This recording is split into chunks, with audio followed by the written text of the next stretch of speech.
Okay, I'm going to give some scan instructions so that you can scan your evaluation from your mentor teacher. Okay, this is the document that's going to be scanned, and so I'm going to show you how to do this. First thing you need to do is go down to the bottom, go to All Programs, then go up and look for the Accessories folder. Click on the Accessories folder, and somewhere in here you should find what's called Paint. Go ahead and click on Paint. First thing you do is then you go up here to the part about Paint, or File, where File would be, and you look for something that says From Camera or Scanner. So if you're hooked up to Scanner, either at home or at the university, you go here and click on this. First thing I'm going to do is I want to do a preview, and also I want to choose, I have a choice here of different kinds of pictures. And I have a choice of color, grayscale, black and white, custom settings. I want to do custom settings, or even better than custom settings, I want to adjust the quality of the scanned picture. And I want to make sure that my resolution, DPI, is 100. If you go over 100, it's more than you need. If you go under 100, it might be less than you need. And that's the best, is I find for documents, is resolution DPI of 100.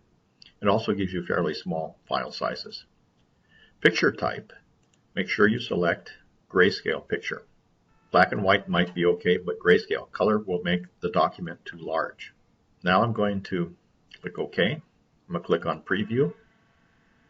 Okay, it shows my document in the preview scan. It looks like it self-adjusted, but I could move these around in order to make sure that the full document is being scanned.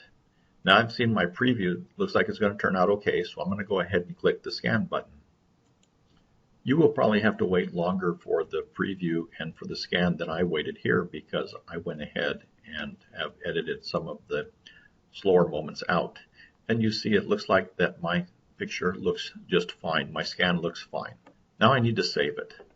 And you can save it and go up here to the file area and do Save As.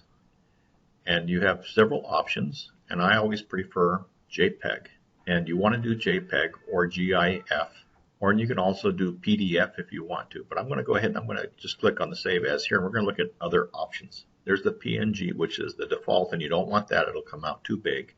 You don't want bitmap, it'll come out too big. JPEG is just fine.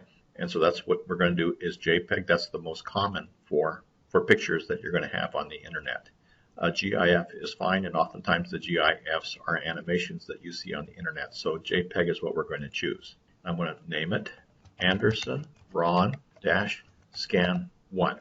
And you change the file name to whatever is required of that particular assignment. It might be Scan 2, Scan 3, Scan 4. It might be something else, whatever it says in the instruction. Now I'm going to save. Now it's on the desktop, or it's on my USB drive. It's somewhere where I'll be able to find it. Now if I want to make sure how I did, I can try Save As again. I can go back to the desktop here, and I can look for scan. I hold it over there, and it says it's 258 KB, which is exactly in the range I want, because I want these to be under 500 KB. So this looks like it's going to be just fine. Now I'm ready to upload it to the Dropbox.